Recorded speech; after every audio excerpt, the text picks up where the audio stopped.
தாவேகா தலைவர் விஜய் போட்டியிடக்கூடிய திருச்சி கிழக்கு தொகுதியில தற்போதைய சிட்டிங் எம்எல்ஏ திமுகவை சேர்ந்த இனிகோ இருதயராஜ் கடந்த 2021 அவர் வாங்கின வாக்கு 94,302 ஓட்டுகளை வாங்கிதான் அவர் ஜெயிச்சிருக்கிறாரு. தன்னை எதிர்த்து போட்டியிட்ட வேட்பாளரை காட்டிலும் 53,797 வாக்குகள் கூடுதலாக பெற்று இந்த வெற்றி வாய்ப்பை அவர் பெற்றிருக்கிறார்.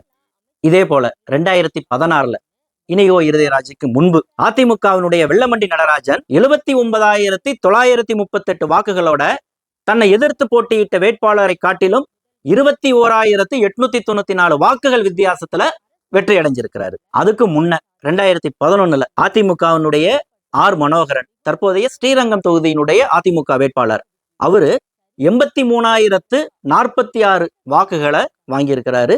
தன்னை எதிர்த்து போட்டியிட்ட வேட்பாளரோட 20,626 வாக்குகள் வித்தியாசத்துல வெற்றி பெற்றிருக்கிறாரு. அப்ப இந்த 3 தேர்தல்களினுடைய அந்த சராசரியை எடுத்துக்கிட்டோம் அப்படின்னு சொன்னாலுமே இனிகோ இருதயராஜ் பெற்றது 94,000, வெள்ளமண்டி நடராஜன் பெற்றது 79,000 சச்சம், ஆர் மனோகரன் வாங்கினது 83,000. ஆக ஆவரேஜ் 80,000 வாக்குகளை பெற்றால் மட்டுமே திருச்சி கிழக்கு தொகுதியில அது எந்த கட்சியா இருந்தாலும் அவங்க ஜெயிக்க முடியுங்கிறது தான் இதனுடைய ஆவரேஜ்.